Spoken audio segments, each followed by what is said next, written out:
with raising consciousness and awareness of the UFO and extraterrestrial presence. He felt it was always his purpose in life. This calling was affirmed on August 21st, 2014, when he had contact with an interdimensional craft, can't wait to hear about that, of unearthly origin. Since then, Kevin began experiencing many other related incidents like incredible synchronicities, music downloads, symbol downloads through dreams, neck illusions, DNA, double helix design on his guitar, wow, and increased telepathy. His musical downloads are discussed in UFO researchers Grant Cameron's book, Tune in the Paranormal World of Music. Many of Kevin's personal CE5 encounters are discussed in Inviting ET by Sue Walker. Kevin has become very involved with Sandia, Wisdom on Twitter, extraterrestrials using Twitter who reside in a complex under the Sandia Mountains of Albuquerque, New Mexico. I have a lot of experiences under there too. It's crazy. He works very closely with the Sandia ETs. Sandia has given Kevin several upgrades and downloads and has visits from them on a weekly basis. Kevin has been a featured guest on over 60 UFO radio talk shows. Welcome, Kevin. I'm very happy to have you, especially with what I just read about the violin. I've been playing the violin since I was in 4th grade and professionally, mariachi, everything. So for you to actually incorporate your guitar with the violin and Vivaldi, of course, I played, his music and Bach. So welcome to the show. Thank you for being here. I'm glad to be here. Yeah, to kind of touch on that in regards to my musical influences. I mean, I have a lot of rock influences that are the foundation of my music, but my musical inspiration and guitar voice actually comes from the violin. So I was a huge fan of guitarist Yngwie Malmsteen and was introduced to him when I was 16 or 17 and always had been a fan. But there was a period where I spent 2 years studying his style to learn how to play in his style. But I wanted not to become an Yngwie Malmsteen clone. I wanted to, I realized I had to listen to his influences. Then I started listening to Bach and Vivaldi. And then my life just changed after that. And I spent another 6 or 7 years just listening to nothing but Bach and Vivaldi. And I was really attracted to the violin and violin melodies. And that is more the inspiration for what I write on the guitar. And it just continues to get more involved with that. So I really don't listen to guitar players anymore for inspiration. I'm thinking, when I'm doing melodic lines, I'm thinking more on the lines of what would Vivaldi play? That's really where I think is, how would Vivaldi play this? And that would be where my inspiration comes with, how I interpret the guitar and what I play on the guitar melodically. But it also comes down to the teachings of my Ponte friends here, as you can see in the back. This is Tilcum. He's the commander of the Ponte, and they reside in the base in Sandia, underneath the Sandia Mountains in Albuquerque. There's a base that's 2 miles underneath the ground, and a complex that's been there for at least 50 or 60,000 years. It actually used to be a human development, but it was abandoned 50 or 60,000 years ago. They only use 10% of the actual complex. It's a series of caves that run underneath the Sandia Mountains, deep underground. But I was introduced, I met them on Twitter 5 years ago, and I'll get into more about that later on. But the point is that they've taught me a lot in regards to melodic playing and communicating music at a telepathic level, and also incorporating tonal language into my music, the elements of tonal language, because one of the Ponte who came to Earth about 3 years ago, her name is Thera, and I'm very close with her, and she taught me, she's actually an expert in the tonal language of the cetaceans, so the language of the whales and the dolphins. and they speak a very complex telepathic tonal language. The whales are very important to this planet. In fact, there are star nations, I don't call them extraterrestrial, I call them star nations. We've only seen about maybe 25% of the star nations who actually visit the Earth, because 75% of the world is covered in water. And that's where the other 75% of the star nations are. They're aquatic nations. And they come from all over, not to visit us, they don't care about us, they come to go and visit the whales, because the whales have stories, they carry the ancient knowledge of this planet. The whales are so important to this galaxy, you have no idea. It just blows my mind. And so, you know, Fira has taught me certain things about tonal language. And that song that you so like so much, Nahuapan, which I wrote for Penny Bradley, which she uses for her show, that song actually incorporates tonal language in that song. And I might as well jump to the story and tell you what happened. So it was about 3 years ago, and I had asked Fira, okay, Fira, I really want to learn this tonal language of the whales. Is it possible? And she said yes. And so there was one day where I woke up and I went to work, and then I was feeling extremely tired. And I realized that they had come the night before and gave me a massive download. And I know when they've given me downloads, because the symptoms are always the same. I become extremely tired and I need to take a reboot nap. But this particular download, it took me 3 days to recover from it. 3 days of sleeping, like once I get to home from work and dropping into a reboot nap. And I was exhausted. And so I contacted Sue, a telepath for Sandia, and I said, what was that? What happened? What did they give me? What is this? And then it was Teeny. Teeny was talking to Sue, and Teeny wanted to talk to me. And she said, well, you wanted the tonal language. We gave you the beginner's course. And I'm just like, oh my God, the beginner's course? It was so massive. 3 days of recovery from this massive download. It was like literally putting a whale brain inside, stuffing it in my head. Long and short, they gave me instructions in regards to how to unlock this download, like to unzip it basically. It would take me 9 months before something actually happened. And so I was working on the song Nahuapan, and I needed to work on the main melody of the song. And so I had it on looping, and I was playing it, and I kept playing it and working at it until it came from the depth of my soul and the depth of something else deep within the universe that was connecting with the edge of the black, and until it synchronized. I knew that what I was playing was what I was supposed to play, and I recorded the demo. 20 minutes after I recorded the demo, I get a text message from Sue. Sue said, Kevin, I was just contacted by Teeny and Fira. They just told me they heard you playing your guitar telepathically 2,000 miles away, and you were playing tonal language. Congratulations, you broke the code. And I was just like, are you kidding me? And they said, yeah, I was playing to the ripple, and I was playing in a tonal language. Now this is where it gets really amazing. So I finished recording Nahuapan. Songs mixed, mastered, and done. It's Christmas Eve, and I'm listening to it. And after the 6th listen, because if you listen to the melody, it's da da na na da na na. And so after the 6th listen, all of a sudden I had a sudden knowing, and I heard an interpretation. I stood up and I screamed, oh my God, I'm saying, do you hear me? The melody that I was playing on the guitar had a translation, and it was saying, do you hear me? I messaged Sue right away, and I said, oh my God, that melody that I recorded a couple days ago, there's a translation. It says, do you hear me? And then Sue responded back, I'm hearing cheering coming from the Sandia Mountain. You're right.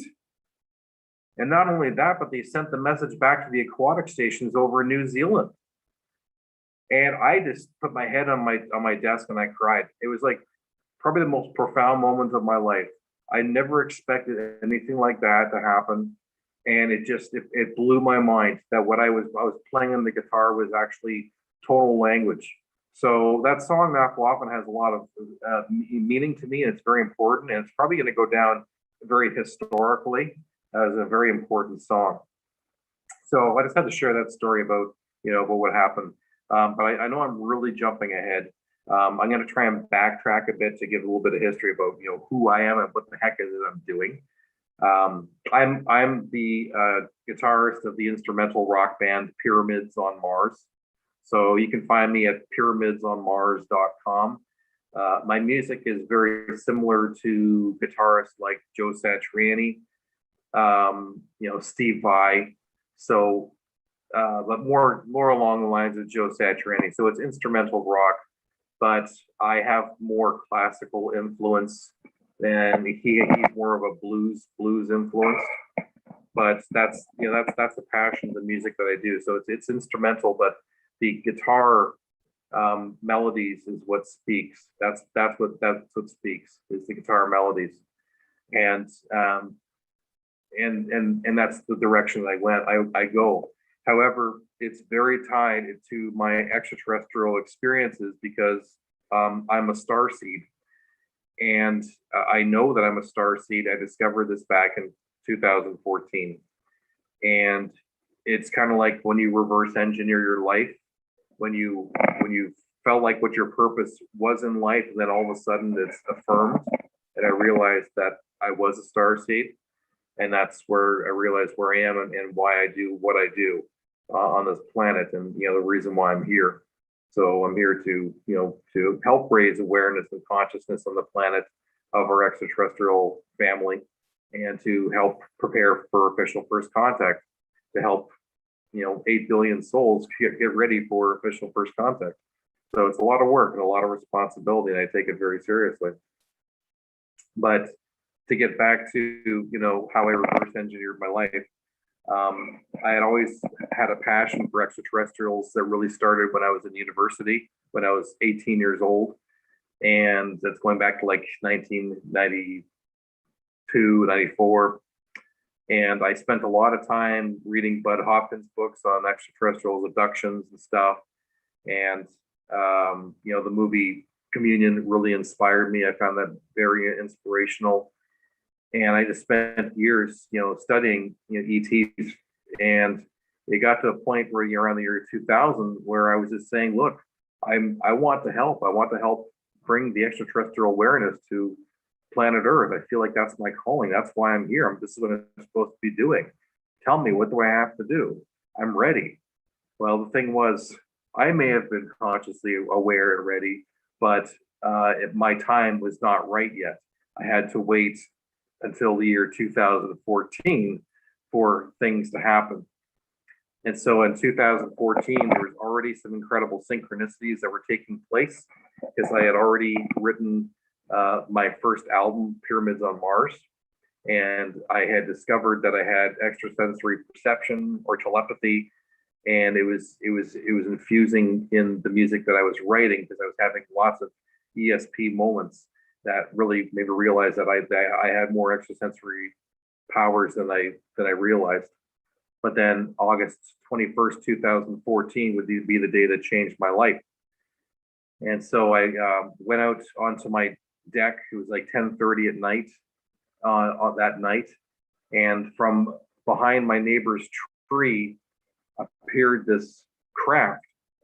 And it was only like maybe 100 yards away. It was really, really close.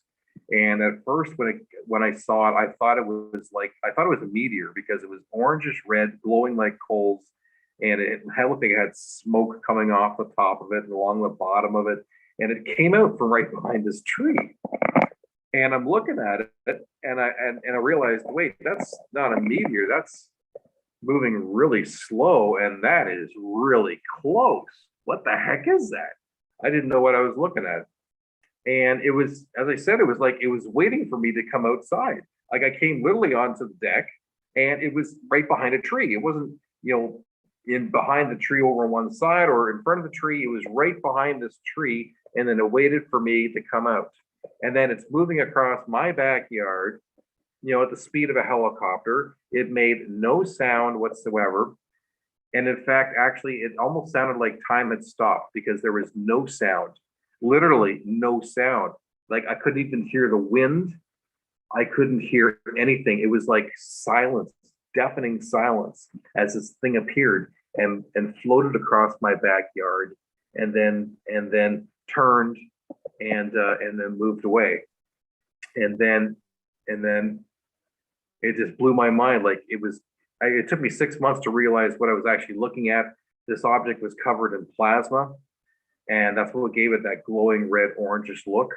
But as it turned away from me and it had its butt end towards me, the ship was actually more oblong. So it was like a disc. It looked like a disc, but it was orangish red. It was only two-dimensional. It had no, had no depth. It just looked like a hole in the sky. And then when it turned, it had no light whatsoever. It was completely black. It had no light, and it was oblong, almost like a football. And it moved across the sky. So I filled out a report to MUFON, and it would be almost a year later before I would actually get answers. And that's where life really changed for me, and that's where my awakening really took place. Was the Alien Cosmic Expo of 2015, I think it was. Yeah, it was 2015, the first Alien Cosmic Expo in Brantford. And so what happened was there was a newspaper article that was talking about the first UFO conference in Ontario, and it was talking about who was presenting. It's a big article that this paper had. And then I looked at one of the articles. When I looked at it, and it was Grant Cameron was doing a presentation, and they were talking about how popular he is as a UFO researcher from Winnipeg. But when I saw what his presentation was on, that's when the hairs of my arm stood on end. And his presentation was extraterrestrials and musicians, and why musicians are being contacted by extraterrestrials to help raise awareness and consciousness on the planet. And I was just like, oh my God, this is about me. This is what I'm doing, because I had already released my first Pyramids of Mars album. And my music is, very tied to trying to raise consciousness of the planet, of the ET presence, Pyramids on Mars. And here it is, this crazy synchronicity that took place. And I was just blown away. I was shocked. It was just like I was being called to see him. I was supposed to go and see him. It was the most freakiest thing ever happened to me in my life. I mean, all of a sudden they're doing a UFO presentation, and musicians are being contacted by ETs, and I had this experience. And so Kevin, sorry to interrupt. Were you abducted do you think you were abducted, taken on the ship when the ship presented it to yourself? You know what I mean? When the ship came yeah, not during that event. Okay. That event. There was an event that took place in the year 2000 up in Huntsville, Ontario, in the cottage country that did happen. That did happen. Okay, but that's another story to talk about. But that was the first time that something strange happened. My friend who was with me, he also experienced the exact same thing. He was with me when it happened, and basically this object came flying at us at a very fast speed. We were in the lake, and it was a full moon and stars in the sky, and all of a sudden we hear this burning sensation, this fire, and we look up and we see this flaming circular thing look like the moon was falling out of the sky. It was only 1,000 feet above us, and we could hear the flames shooting, this sound, and all of a sudden there was a flash, and it was gone. And we're standing there going, what was that? What just happened there? It was like we finally had a UFO experience. We think it was a UFO experience. We're watching this thing happen, and all of a sudden it's coming right towards us. It's going to land on our heads, and then there's a flash, and it's gone. And what we finally realized was that something happened, and we had experienced missing time. So it was like fat, like it was like a bad movie edit where you're watching the movie, the best part of the movie is coming up, and somebody hits the next chapter button on the movie and it's to the next chapter. That's what happened. And we're just like, what the heck has happened? Was that a UFO? I don't know. We never talked about it again. It'd be 10 years later when I started to question it and realize what had happened to figure it out. Oh, I was abducted and we had missing time. There you go.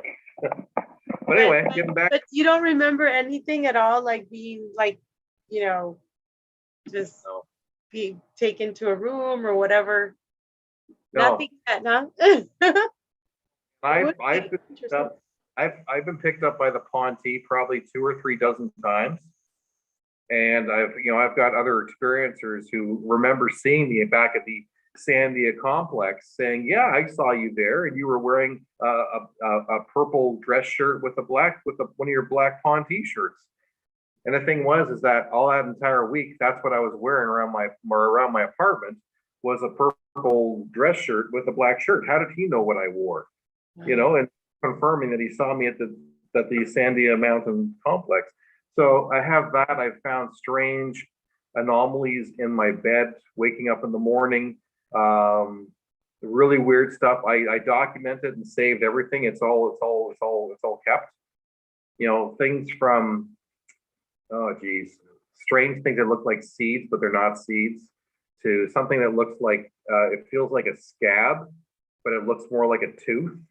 It's some kind of organic anomaly, which I do not know what it is, but it's undocumented. And sometimes I've woken up with like sand, like red dust in my bed. Like it looks like I was like in New Mexico red dust. So my pillows all covered in red dust and stuff. It's, I collect all this stuff. I found like shards of small, it's like obsidian glass, like black glass in my bed. And where's this stuff come from? Like I live in Canada, we don't have this stuff. And I wake up with it and I'm covered in it underneath me. So I've been picked up by the Ponte many, many times, but all the memories are suppressed. I can't remember any of them. So, which that kind of sucks.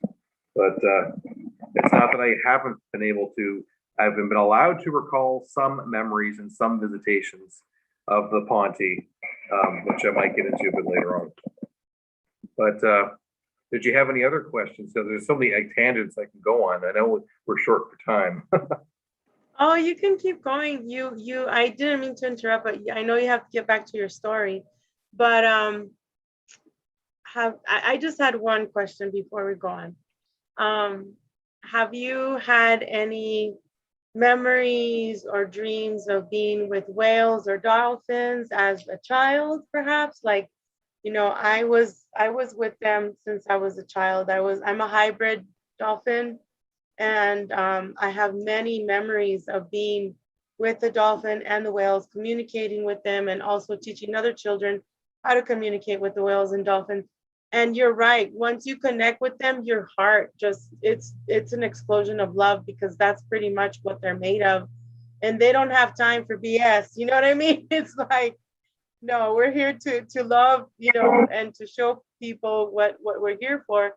I've had just many telepathic communications with them. Just two mornings ago, I woke up and I was on the freeway, and then it turned into like the ocean. And then I jumped with the dolphins, and they were all in a circle, and they had their little, tails together in a circle. And then they had these little munchkins. They have like these little friends that are with them all the time, and they're laughing and telling me stories. I'm like, you guys are funny, and it's just pure love. And they pretty much tell me, I've seen the 13 crystal cities. I've seen the portals. I've been through the portals myself, underground, on planet, off planet. And it's just amazing, their energy. And I feel them right now. So do you have like something similar like that perhaps, or maybe, in your dreams? Not necessarily dreams, but I'm going to make a conscious effort to have dolphins visit me in my dreams. However, I recently wrote a new song that it's called A Dolphin's Paradise. Yeah. I can't wait to hear that one. I had actually was sending it to you tonight and thought we could play it, but I didn't think we'd have the ability to play it. But I will send it to you. And it was written in one take, completely came all together, the entire song. And it's called Fira's Theme, A Dolphin's Paradise. And when you listen, you can hear, you can see the dolphins playing. You can see them, you can hear them. It's all in there when you hear the song. It's a beautiful song. It just carries you on a journey. It's just that's what my music is about. It's about telling a story, you know. I would love to hear it, and then I don't know, maybe I can jam on it on the violin, just for me, not for anybody else. Just that's just the way I communicate also with them. And violin song would sound amazing. Yeah. Well, just to keep in mind, you'll have to tune your violin to 432 hertz. Yeah, I can already hear it in my mind. Yep, you're right, because it's pretty high up there. But yeah, it's a beautiful song, so I will send it to you, and you can check it out. Thank you. Yeah. But when I had that experience with the writing Knopf Waff and playing in the tonal language, that really changed my life. And there's another song as well. It's not the only one. There's a song I wrote. It's the last song on my CD, Edge of the Black, and the song is called The Whale Song. And that was a channel. That was channeled, and it's probably the most painful song I've ever written. It took everything out of me to record, and it's a great bard, and she's calling her children home. But when she's calling, there's this call that she keeps repeating, this ooh sound. And I had a friend, her name's Jamie Barrington, and she actually got a download and a translation of what was going on there.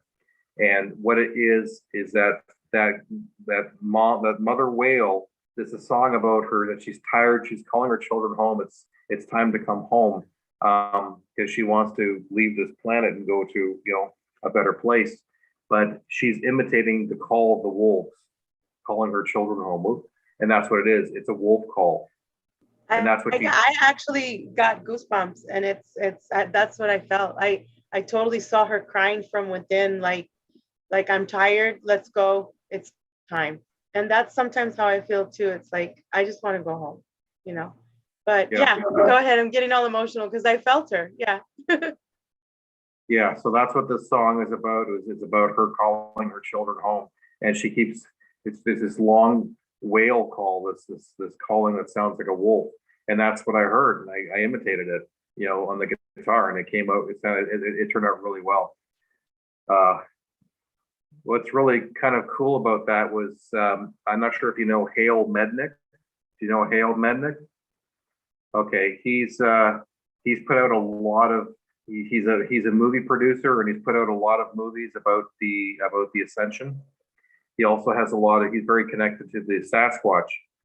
And when he did the Ascension video, there's a section in it where they actually are playing my song, the whale song, and they show whales during this part of the movie.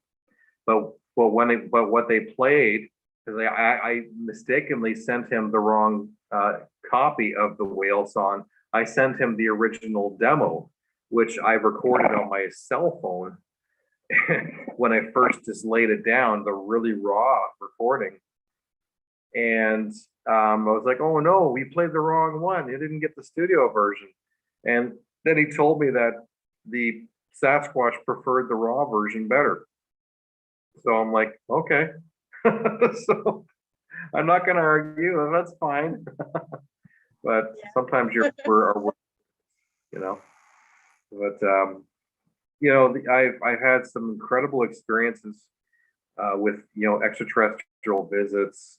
The Ponte have visited me several times, and they've been amazing teachers. They've given me enhancements. They've given me upgrades. They've given me a physical upgrade one time, which happened to be, I woke up one morning to the feeling of liquid draining out of my left ear. And it was really annoying. And I rubbed my ear and I'm just like, what the heck was that? It felt like, water in your ear after you've gone swimming, but I hadn't been swimming. So I was trying to figure out what that was all about. Well, it was later that evening when I got home from work and I went to walk over to my desk and I noticed that one of my statues on my wall was facing the wall. And I'm like, why is that facing the wall? And then I remembered Sue Walker, who told me 2 weeks ago. She said, "You're on the schedule for a visit. You'll know you've been visited if something's out of place." And then I realized that they had been there the night before. And then I was talking to my friend Kale, and he was talking about a procedure that was done to him just the day before. And then all of a sudden I started putting the two together, like a procedure. He says, yeah, something about removing black goo. And I'm like, removing black goo? Wait a second. And so then I went up to my pillow, and here on my pillow is this orangish red stain where my ear was. And I'm like, I told him about it. And he said, oh yes, thank you for reminding me about that. Yes, they said that that the liquid that they put inside us, the last part that would come out of our ear. So I'm like, are you kidding me? They said no. And so he had a procedure done to him the same time as I did. And it took about 7 days for the procedure to finish what it was doing.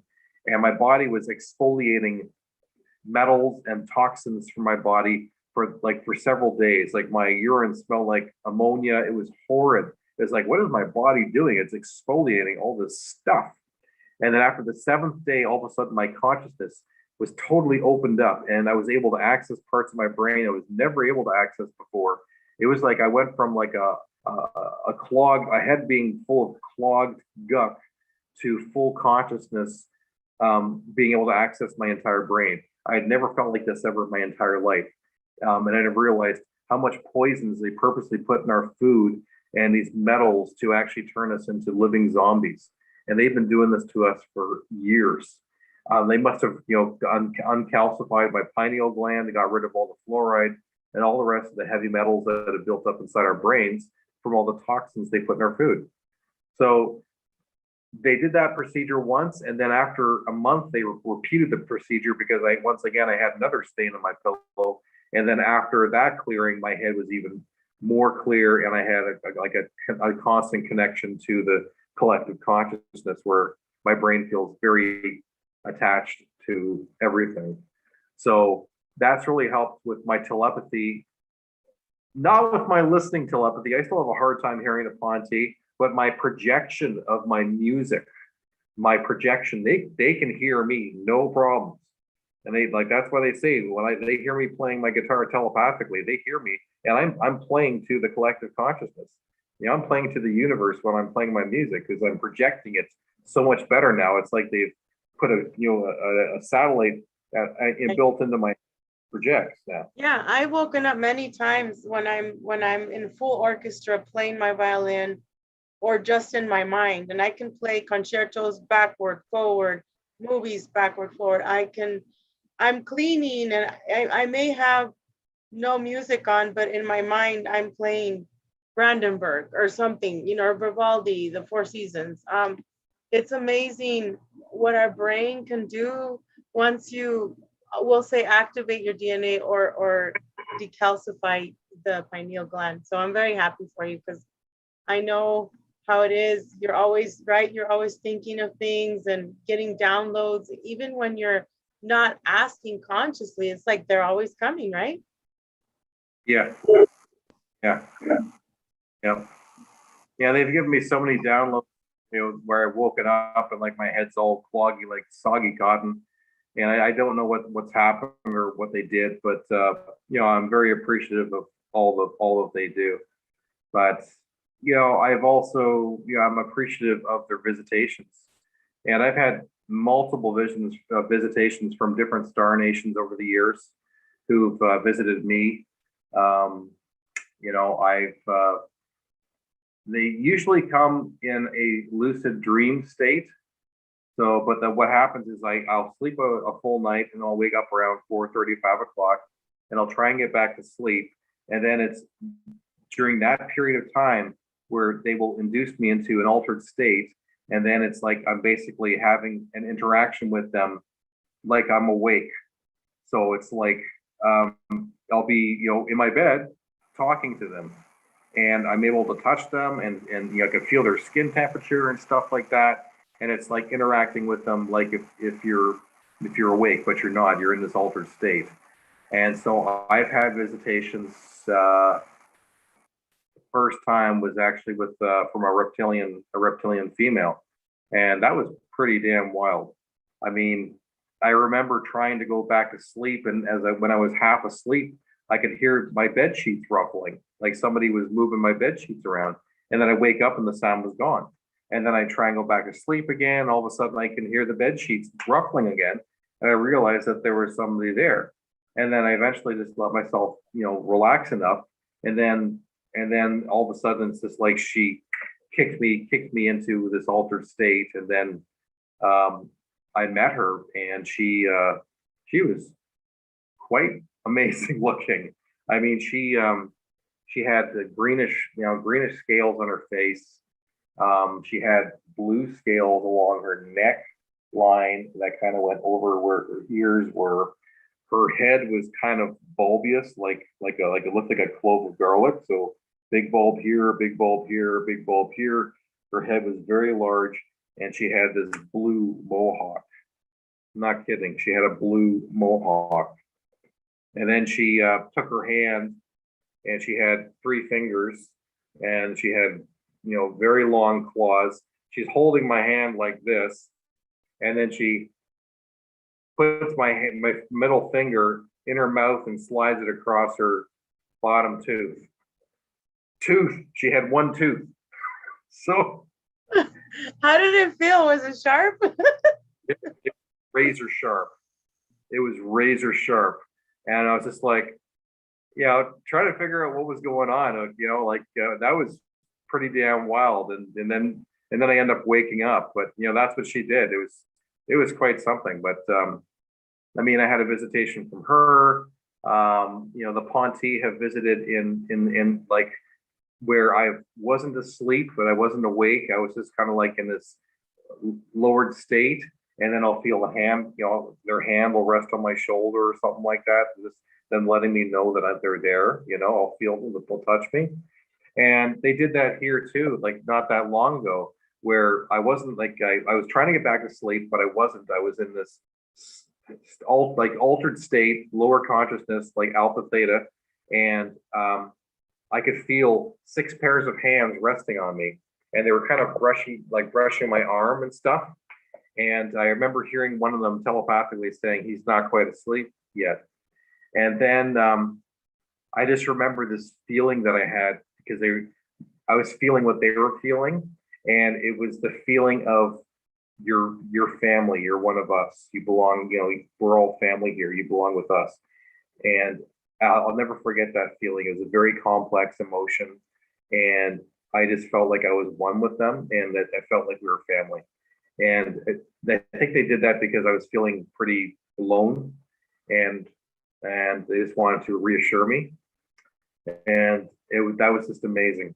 And then the next thing I do, I hear them running in and out of my bedroom. I could hear like their feet, like they're moving really fast. It sounded like rain hitting a tin foil, a tin roof.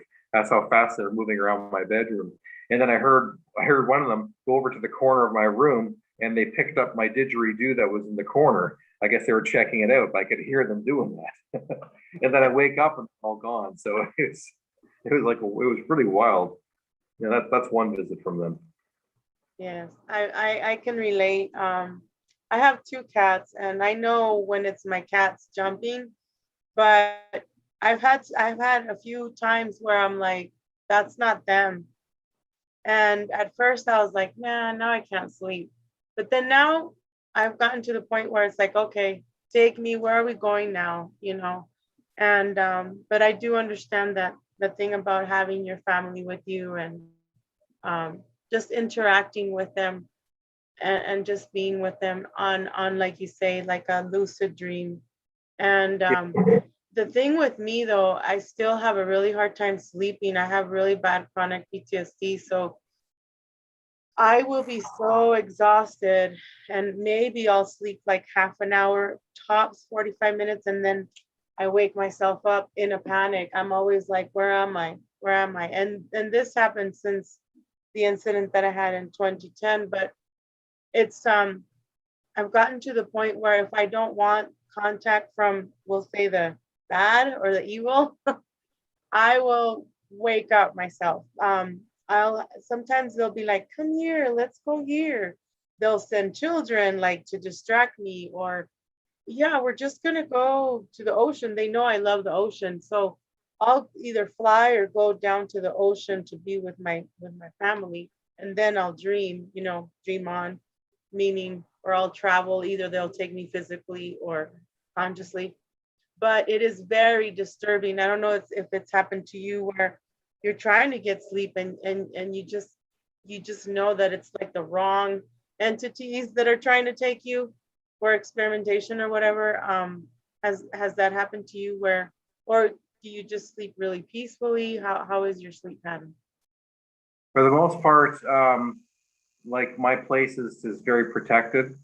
I've got crystals, a crystal line structure throughout this place. I got obelisk crystal over here. I've got selenite along the window, and I got a ancient crystal in the back. And I've set intentions to create a space of protection.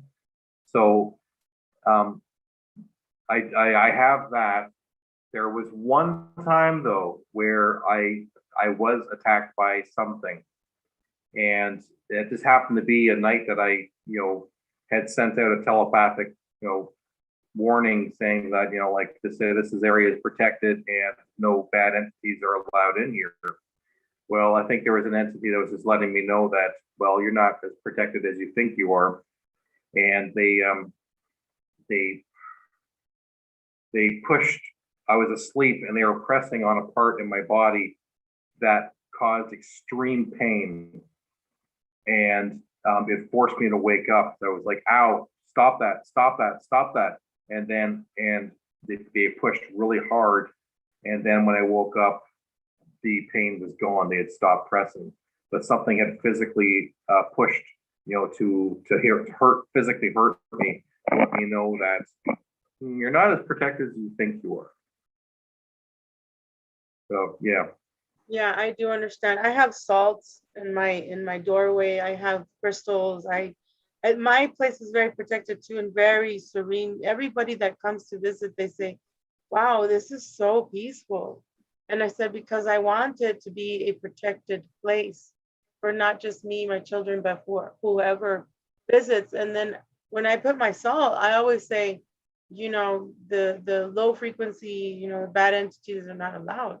But I do understand, it's kind of like, because we know who we are, they kind of try to poke fun, like, oh, let's see if you can resist this, or they're, to me, I just feel like they want to test us, just to remind us, well, you're human, you're in a human body or whatever. And it's like, just stop messing with us. We already know who we are. We're sovereign beings. We have our star family. We are star seeds, warriors that come to pretty much hold the grid and help save Mother Earth too. So, Yeah. but thank you for that. And I was going to ask you the Ponte. Where are they from? Have they told you where they're from? The one on the top, the picture that you have there, she or he, it feels like a female and it feels like a dolphin, but I don't know. I could be wrong. Or how do you see? On the top, that's Rudy, and she's female, yes. And then she's also on my shirt. Can you see her on my shirt here? Oh, she's beautiful. Yes, very beautiful. She's on my shirt as well.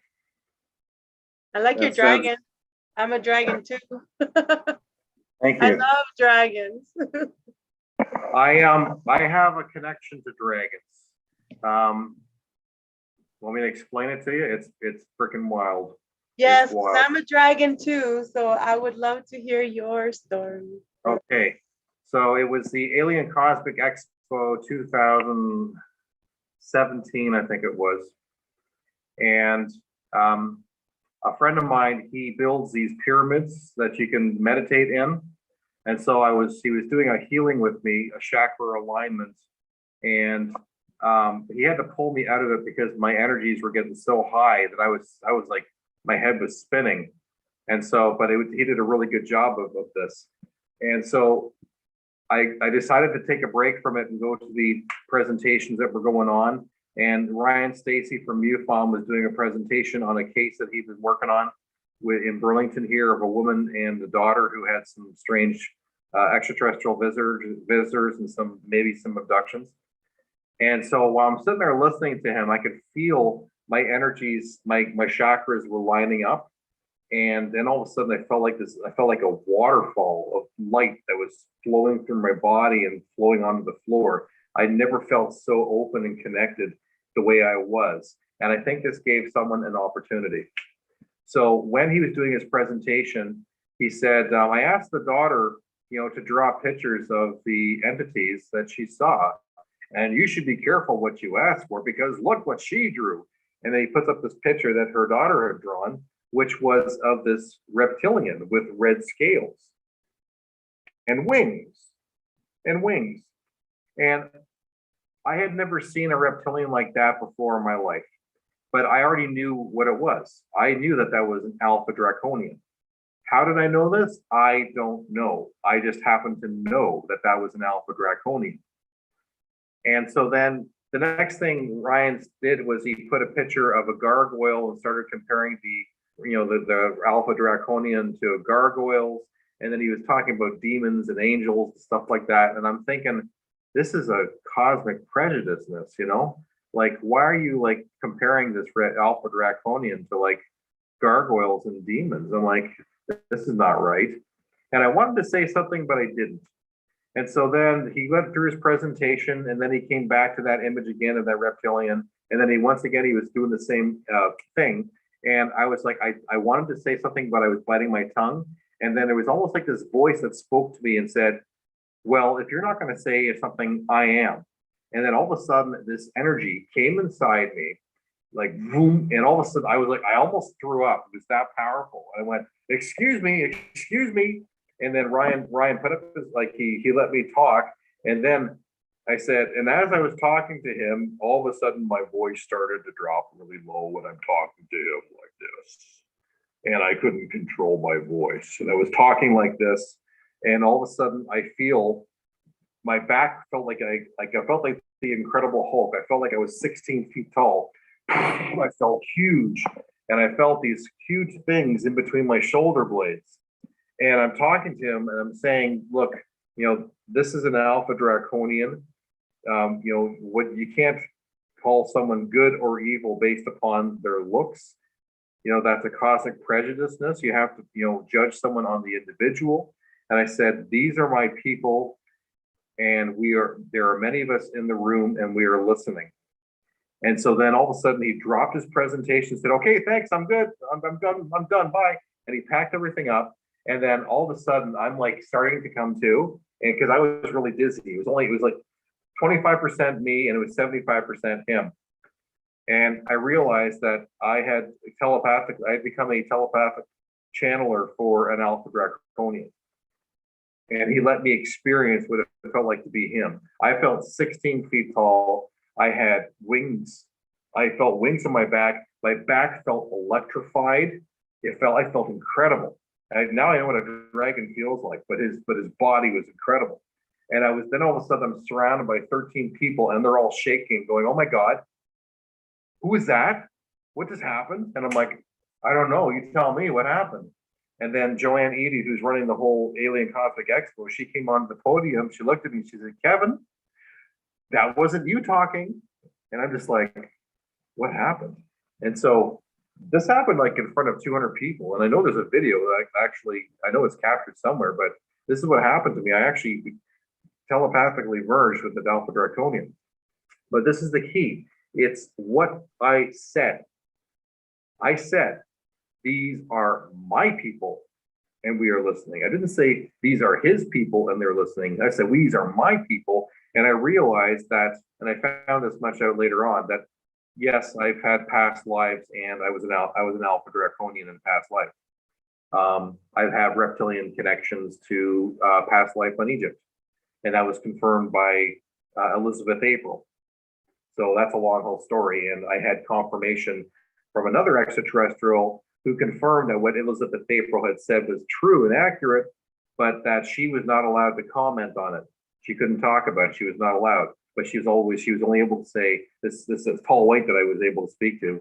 She confirmed that what had happened, that I was a reptilian in ancient Egypt. So these are the crazy things you find out about your past lives. I wouldn't mind listening if you have a little bit of time. I have time. Yeah. Okay. Sure. So, how did you just like book a session, like a remote viewing, like a hypnosis thing, or she just told you in a reading, or you saw yourself also in a memory or dream, as far as you being, because when you know, I'm not questioning you because I know that I am an Alpha Draco also.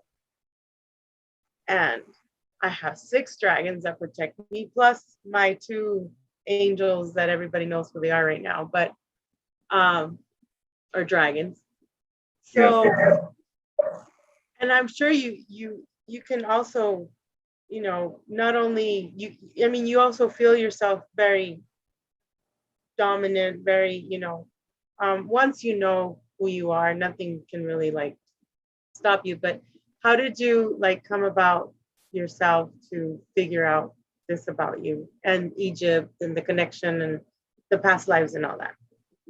Well, it was Elizabeth April who did a channeling reading on me, and then she was telling me about that I had a past life in Egypt, but that I was not human, that I was a reptilian general, and there's more to it than that, and she gave me information about it, and I took it with a grain of salt. I took it like, if I went to go see a fortune teller and they tell me my future, it's like, okay, sure, whatever.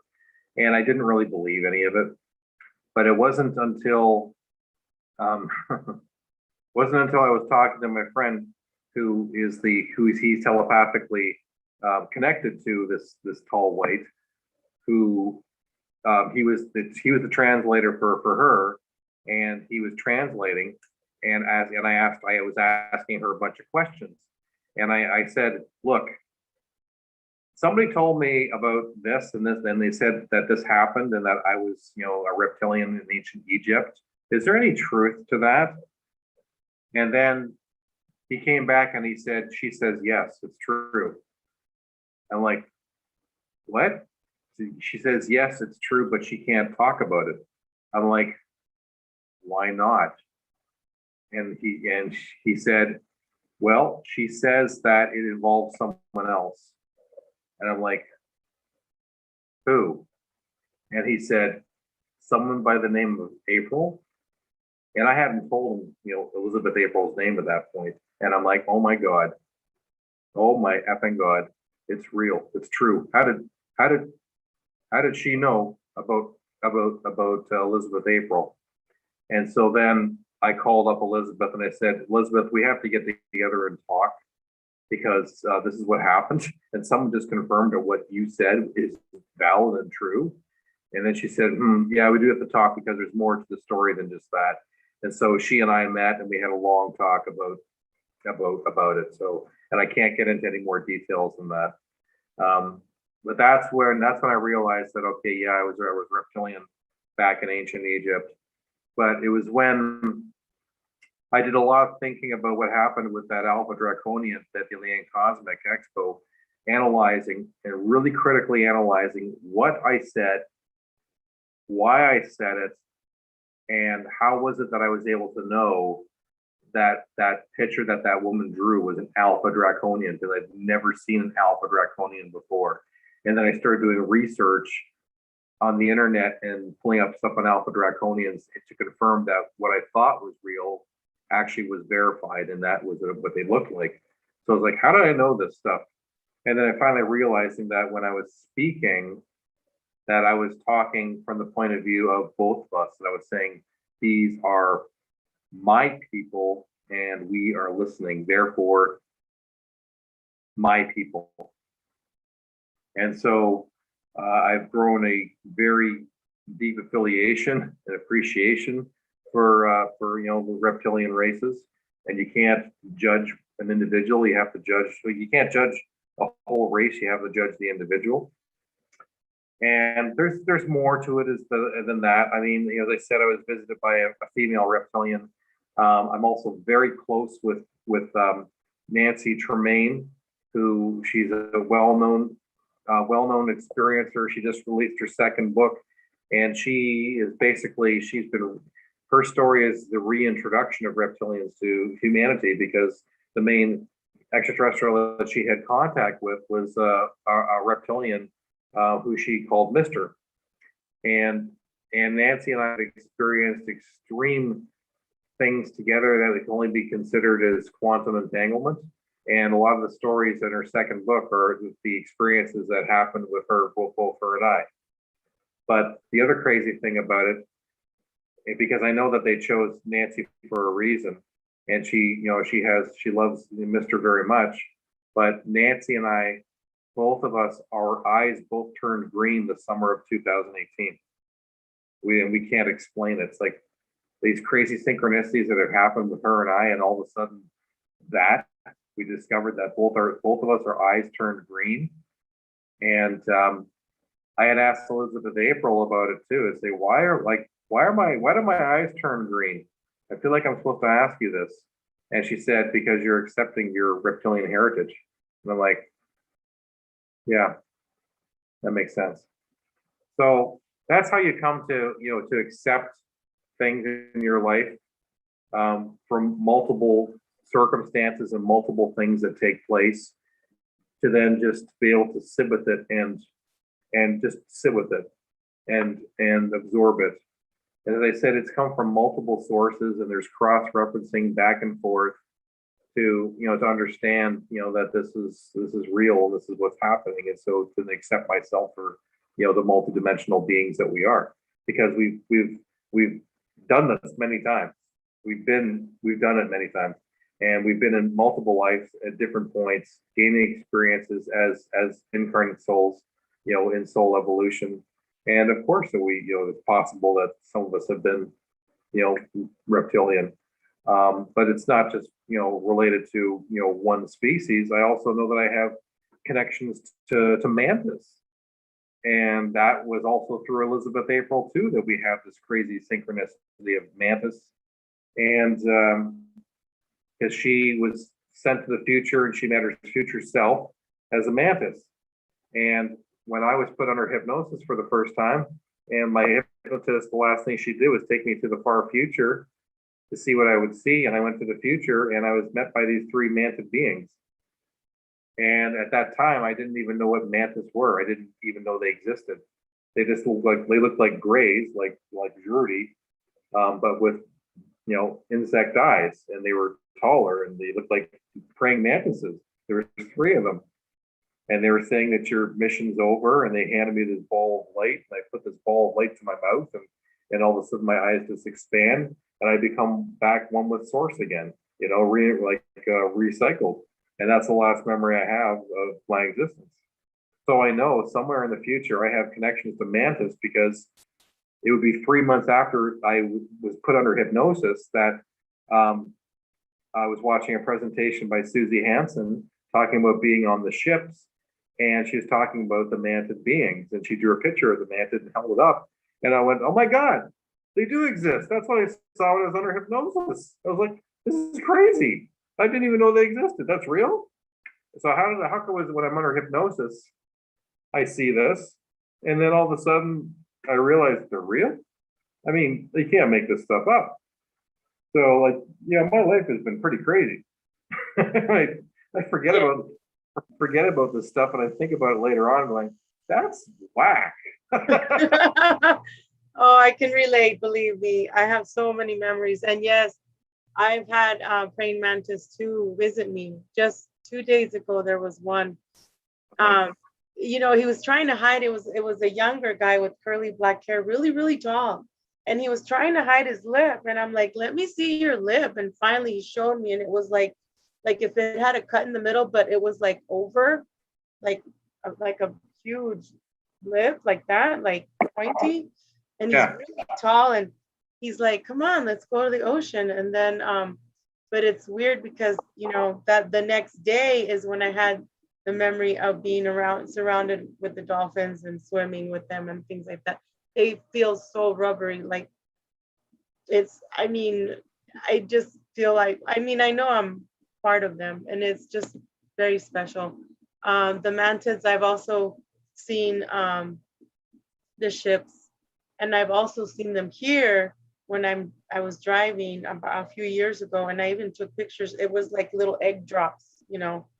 And it's there's many species. I've also been remote viewed by the ant beans. Like the ant beans, I really don't like that much. It's kind of weird. They're kind of weird. I don't know. They like to remote view me a lot, and I don't like that. But yeah, I feel like we have been here reincarnate so many times, but to me, I'm gonna go home this time. How do you feel? Do you feel you're gonna come back, or are you gonna go home this time? I'm going home. Good. Yeah, I feel like we're here having our trying to find our family, which to me our dragon family, because we've been here long ago fighting the battles, and we died here as dragons, and now we're reemerging and we're finding our family. So to me, I'm very happy that I met you also today, because I'm collecting, we'll say, my dragon family, and it just feels so beautiful and real. Well, I know it's real. It's just, because so many people are stuck in the matrix, and they're stuck in their mundane life that, you know, and I just want to shake everybody up and wake them up and say, you're someone special. You're not just here to buy things and be a waste, and be an experiment. Wake Yeah. up and find out who you really are. So, Didn't realize that you makes me feel so good. Find family. yes, family. One moment, Kevin, my daughter just came in. Let me just give her a hug real quick, okay? Sorry.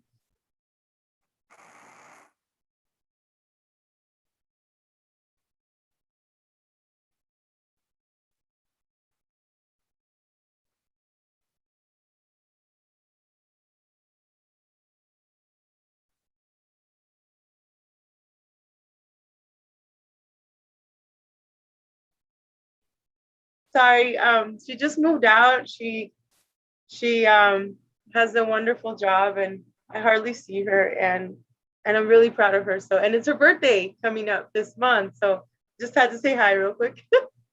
Oh.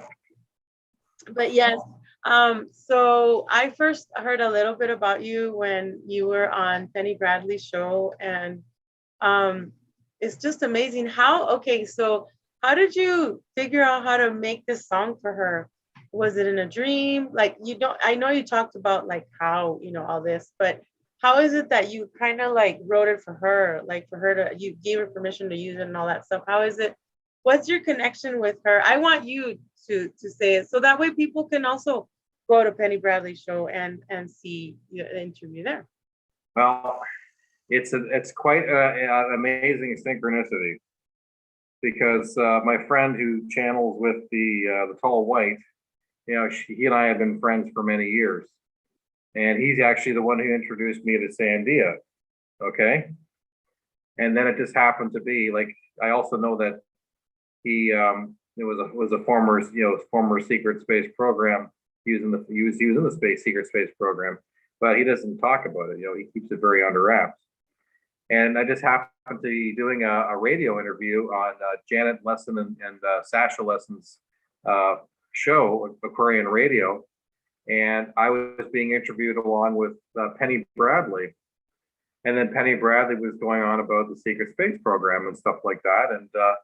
And I just happened to, interject and say, God, this sounds just like my friend such and such, because he talks about the same experience. And then she went, you know such and such? He and I served together. I'm like, really? And she says, yes, he was my superior officer. And so then I go talk to my friend and I say, do you know Penny Bradley? I know who you're talking about. I know exactly who you're talking about. Together. Yeah, and it's like this is crazy. And so then all of a sudden, it's just like, I became really close with Penny. And we actually went on a vacation. My buddy and I, we met up with her and Louie, and in Las Vegas. We had an amazing time and grew really close together. But I had already written the song Nach Waffen before I met her. So I knew about the Secret Space program. I wanted to dedicate a song to her. And so the song had already come together. I already had the song. I just needed the melody to go to the song. And so I came across that melody I didn't realize that it was going to be tonal language, which just blew me away. But what Penny likes about the song Nach Waffen is I got the inspiration from that song from the German metal band Rammstein. So it was one of Rammstein's songs, which became like the foundation for this song. And you have to understand, there's elements to a lot of Rammstein's music as to why it's very popular. It's because it's marching music. If you listen to their stuff, the beats and the guitar, you can hear a marching band playing to it, and a lot of as Penny put it, a lot of German music that she heard up in Nach Waffen is marching band music. And so that's why it works so well as the song Nach Waffen, is because you can march to it if you listen to the song. It's marching music. It's perfect marching. I love it. I love it. Yeah, I was also in Nach Waffen, so I can relate with the marching music. And even here, like if I'm, in the past, when I did the football games or whatever, when the marching comes, and it's just like it brings back memories. And then sometimes the guys will share, some German marching music on Facebook, and I just tear up. It's just very special. Yeah, there you go. So yeah, that's my connection with Penny, and then I got to hang out with her, and we ended up watching Iron Skies 1 and 2, while we were there, and she's explaining the whole movie about how this is real, this part's real, this is inspired by this. I got a huge history lesson the entire time we were hanging out, that I was so exhausted. It was like getting a brain surgery course over a weekend, listening to her and my friend talking about the SSP. I've learned so much from her. She's very inspiring. I met her finally, and I cried a lot. I saw the dragon, beautiful dragon that she is. I met Lou. I just, yeah. When I saw her coming up, I've said this story many times, but when I saw her, I had left, walked into my room there at the Westgate, because we were getting ready for the conference just in March. And I was minding my own business, and then here comes Lou and Penny in the wheelchair, and all I see is a bright white light. I'm like, oh my God. I stopped. And then she stood up, give me a hug. I go, don't stand up. You don't have to stand up. But it's just beautiful. They're both very beautiful beings. And then Lou was brushing her hair like the day before we had to leave, a few days later. And her eyes, when she put her hair back like that, and her eyes, I saw her eyes. I saw her, and I fell to the floor. I got on my knees, and I'm like, oh my God, it is you. I said, it is you. I know you. Like, it's just beautiful. She's very inspiring. She's very smart too. Like, if I have questions, anytime I can just message her or whatever. I visited her in her home in California a few months ago, and Yeah, I'm very telepathic with her too, and I'm very appreciative of her. Like I said, I've learned a lot, and I'm still learning. Yeah, it amazes me her knowledge, like what she knows, because she knows so much about so many things. It's like she's like a walking Webster's diction or Webster's encyclopedia. Encyclopedia, yeah. Yeah, yeah, but yeah, there you go. I know. So do you, I don't know, do you want to tell one more story before we go? And then I would love to have you on again, if you don't mind. Oh, sure. Yeah, I'd love to go on. I know it's late There's, for you over there. I'm doing pretty good. I mean, geez, what could I say? What could I talk about that's really inspiring? Um, I could tell you a funny story, Yeah. a Ponte funny story. So it was the I attended the Ozark UFO conference back in 2017, I think it was, and I was there supporting Nancy Tremaine because she was the guest speaker there. It was a huge deal. And I knew that the Ponte were actually hanging out in Ozark. You know, they were hanging out at the conference, so we were there because I was getting messages back from Sue Walker.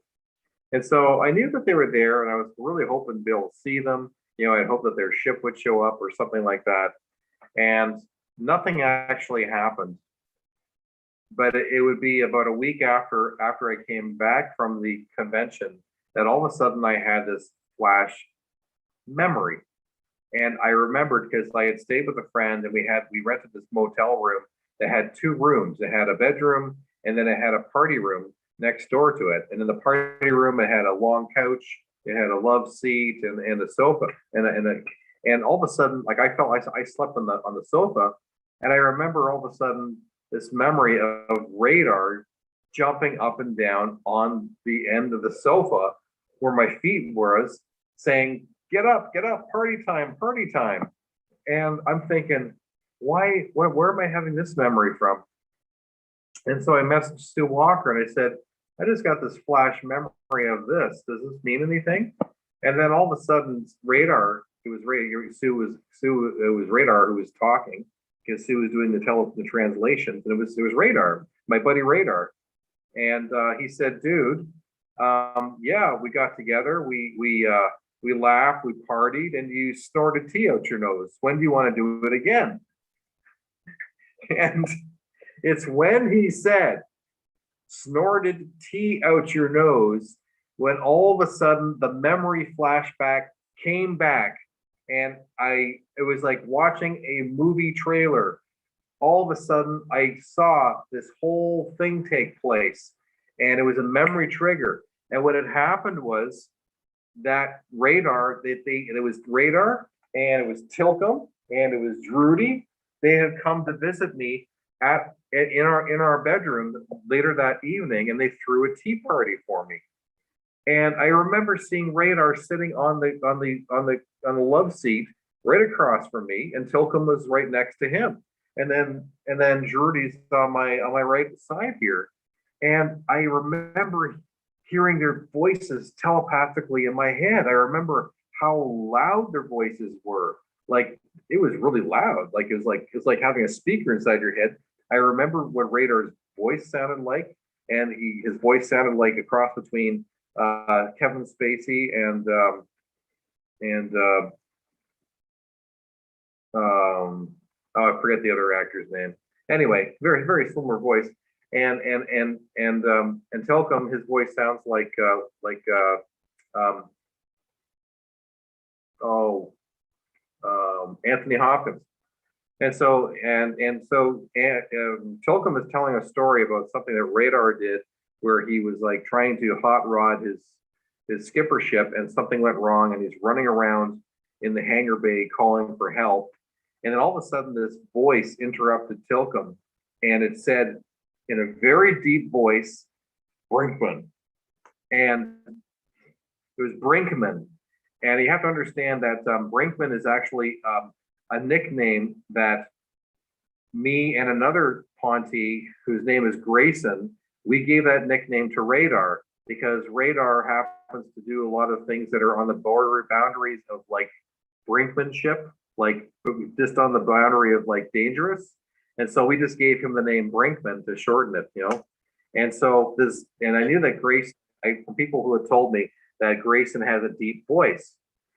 And I found out firsthand because he was actually standing behind me and I didn't even see him in the room. And then he spoke and said Brinkman, and his voice was so deep that he sounded like Leonard Nimoy, like Spock. And I'm thinking, this is, mind you, this is the entire memory coming back. I remembered all this in detail, even remembering what I was thinking at the time. And I was thinking, when did Spock come in the room? And I thought, Grayson. And then I turned to look and I saw Grayson looking at, you know, he's at the wall and he looked over to see if I recognized him.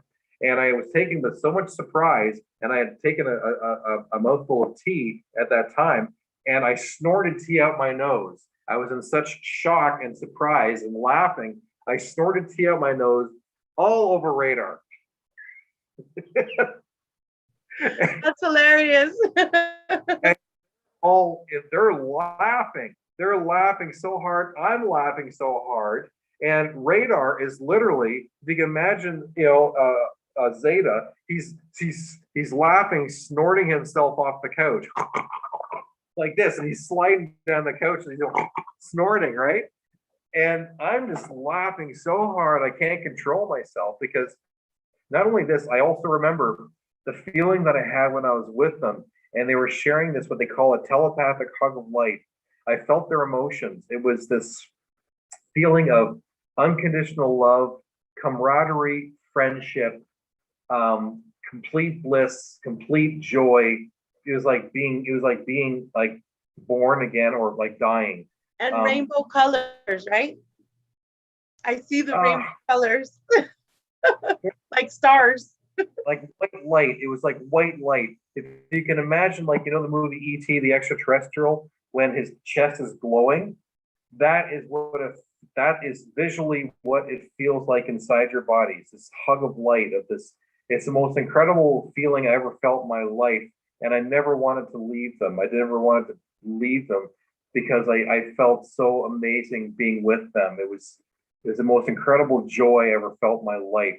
It's like being in the best party of your life and you're not even drinking, if you can imagine. It was just incredible. And so then Radar, he finishes laughing, and he's looking at me, and then he says, because I had snorted tea all over him, he said, "You know what? I've never seen one of you guys do that before. That's so cool." And then I didn't know what to think. I'm laughing so hard again. Like the response that came from him was not what I was expecting. Everyone else is laughing their butts off too at what he just said. And so when we finally come together, because we're just laughing, it's just like you have like an uncontrollable laughter that you just can't. It just gets more and more wilder and wilder. And so then I'm staring at him, and I couldn't let him have the last word. And I said, I'm kind of leaning there and I'm looking at him. I said, "You know, Radar, you're the first ET I've ever seen snort before. So I guess we're even." And then everybody just cracked and howled again. You know, it's just so amazing.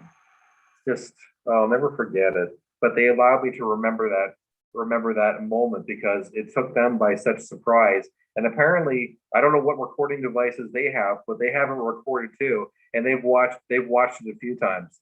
So I love it. That is so cool. there you go. There's the story. Yeah, some ETs that I've dealt with, oh gosh, they're hilarious. It's like, and I just love them, you know. I'm very appreciative of learning from them and things like that. I know there's some that are not, you know, good, and we have to be careful, because some people in the love and light community think that they're all good, you know, and they're not. So I think that's where our intuition comes in, and just trusting ourselves, and being able to have friends like the friends that you have, you know, and I have. Just I really, I love it because I don't have to feel so alone anymore here, you know? So Yeah, I'm glad that they came to you also, you know, like when they were touching you as well, to just say, I'm here, you know, you're not alone. And I think that's very important, you know? it is because um, a star seed's life is a very lonely life because you can't really share that with other people. I mean, can I date other women? That's not going to happen. I mean, honestly, let's be realistic here. You know, how many women are going to want to, to date some guy who has the experiences that I do? And the majority of women are not experiencers. And then, any experiencers that you meet, they live, far away. So, we're isolated. So, it's just not going to happen. So it's nice that they actually come and visit and, and come and reassure me that, that you're not forgotten about, that we do care about you. And I've had lots of visitations from other Star Nation women. I've had many. I mean, there was one time where I put out a telepathic message saying, please, I just want to, visit. I just want to visit by someone who we know each other, we have some kind of connection. And I had 2 visitations from 2 different Star Nation women that week, and it was just wild. I mean, one of them, as I said, once again, I was not awake, I was not asleep, I was in this altered state. And I remember feeling this energy, this blue wave going through my body. And I felt this feminine peacefulness, this loving, caring person. And then I felt this hand resting on my hand. She was just, gently touching my arm, and I hear this voice saying, "It's me." And then she just kind of, just went away. And who says it's me? Obviously, we know each other, and it's things like that that just make me realize that I'm living a double life of memories that are suppressed, of people who I've met in altered states, or maybe a past life. I don't know, but these things are happening. And I had another visitation from an Arcturian woman. Her name is Flaley, and she has blue skin, and she's Arcturian people, so she's a blend. And she visited me in an altered state too, in an altered dream. But it was not a dream, because she actually paralyzed me when I was still awake, and I actually was physically choking. And then she had to release me enough so I could actually tilt my head back so I wouldn't choke on the back of my tongue. And then once I was okay, then she basically yanked me back under into that lucid dream state. And then she popped out from under the covers like, "Hi, surprise, it's me." And like, who does that? It's like, it was like, apparently we know each other, and she was so excited, like, "Surprise, it's me." I'm like, wow. And she had blue skin, she had a large head, she had these amber cat eyes. She was gorgeous. She was young, energetic, like in her 20s. She had this amazing laugh, and she was all smiles, and it's just like, wow. And that wasn't I had 2 visits from her. The one that was that time, and then it was like about 3 months ago, she actually brought me up to her ship in my astral body. Boom, I'm up in the ship in my astral body. And I see her on the ship, and then she gave me a hug. I love it. I've had a family transform. Okay, so they were human. There's one young lady. She has long, like, black hair, and then she went to the side, and then her husband shows up. He's like a blonde, and he's holding a baby, and they transformed into felines. Beautiful lions. Oh my God. But they're like humanoid lions. They're I call them my good Lyrian family. I have so many lions that take care of me in my astral as well. I've taken pictures of my curtain in the past, and the lions are there. My two kids are Leos. I just love the way they just transformed, and they told me pretty much, we're here to protect you. Don't fear. Not only do I have dragons, I have werewolves, I have lions, I have dolphins. I'm very protected. I mean, we all are, obviously, but it's just beautiful to see that. And another thing that I want to say is I can also, like, if I make it a plan with someone else to say, hey, I'm going to go visit you tonight, they have seen my eyes. Some of them get scared because I'm in their face. I don't mean to be, but they agreed, hey, I want to see you in the astral. I'm like, okay, are you sure? And so I can do that too. I can shapeshift. My eyes always shapeshift. My eyes turn green as well. Yeah. So that's part of the dragon thing. That's part of the hybrid that we are. But yeah, I can say, hey, I'm gonna go visit you in the form of a dragon, or I'm gonna, because I'm also Sheila the She-Hulk, or I'm gonna be my Hulk. But be careful, don't get too scared. I have many altars that I can go into, or just be myself. So yeah, that's one thing that I really do like to do, is visit my friends, or we'll say, or I'll tell them, hey, meet me at my ship. Sometimes I'll have to go to my sarcophagus because I'm in so much pain, here in the physical. But have you also done that, like, visited your friends that way? Any experiences like that? I visited in the astral realm. That one time, that was one time. I mean, I've had six times where I astral traveled, but I didn't know what I was doing. It wasn't until I started researching the symptoms and what I was experiencing to realize that I had astral traveled. So that was pretty damn wild. So I started taking a course on astral travel to learn the techniques and how to do it properly, and how to, how to do it. And then I was successful actually stepping out of a dream, wrapping myself up in a cocoon of white light, and then stepping out of the dream and then into the astral world, and then flying away. So that was pretty wild when I learned how to do that. But it takes practice to to work yourself into the astral realm, and doing the right protocols to protect yourself. So you're okay. But yeah, I got to get back into it. Yes. What I do is I learn to, I mean, you can do the gold, white light, and the violet light. That's what I do. But another step that I do is just a paste, like a white paste that is like gooey and warm and just all over my body. And all I can see really is my eyes then. And then I go. Then I'm like, okay, I'm ready to go. Either I'll fly, like I said, like an eagle. I'll see an eagle's eyes and I'll go in there. Or I'll say, okay, I'm going to go downstairs, outside, to the water, to the ocean. And then, of course, there's a bar there. You can, be with your friends, or you can just travel through the many gates to other planets. That's what I like to do. So it's just an idea of the white face, the white glittery goo. I really do love it. It's very protective. The first time that I saw it was actually on my dragon, because I have, like I said, I have two protectors, right? Archangel Lucifer and Michael. And then I have my 6 dragons that are my higher self that protect me.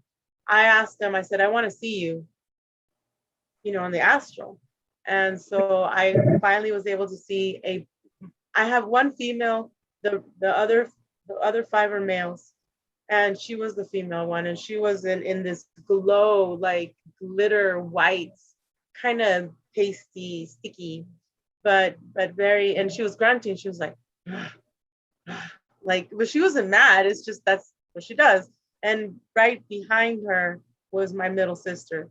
So she also protects my middle sister, which I haven't told her, because my family's kind of like, they're kind of stuck in the matrix right now, unfortunately. But I can only say certain things to certain, family members. So, but yeah.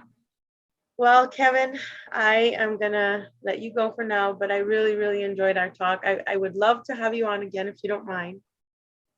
And Yeah, then, yeah. Thank you. Because I know you have many, many more experiences. And I was wondering, how did you see my dragon? How did you see that from how far away? How could you see that? I just, I see, I see things. I can jump in the astral and go see you right now. No, I'm not gonna, scare you or nothing like that. But yeah, I love your dragon. It's beautiful. And so how can people get a hold of you, and where are you? Do Just you way have to get on.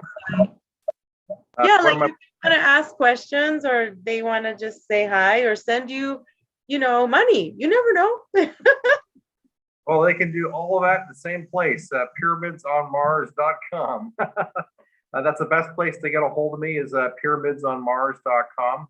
There's a little section, one of the pages. If you want to contact me, you can email me directly off my website there. I also have a Patreon account there as well. Any donations definitely help me a long way. All my music is available at my website. Whether you want to purchase a physical CD or digital, just click on the links there. There's also links to my music videos and all my other radio interviews that I've done, and there's like hundreds of them in there, at least 60 in the UFO realm, and then magazine reviews galore in another one. And then there's a link to my guitar neck illusions DNA double helix. That's the decoration that's on my guitar neck. That was a download from a dream as well. That became reality, and that's a long story too. We'll save that for another day. But yeah, pyramidsonmars.com. You can also follow me on Facebook, pyramidsonmars.com, or just Kevin Estrella, either way. Well, thank you, Kevin. Today, I appreciate you being on again, and have a great night. I appreciate you. Thank you. That's Love awesome. you, brother. Bye. Thank you. Thank you. Bye.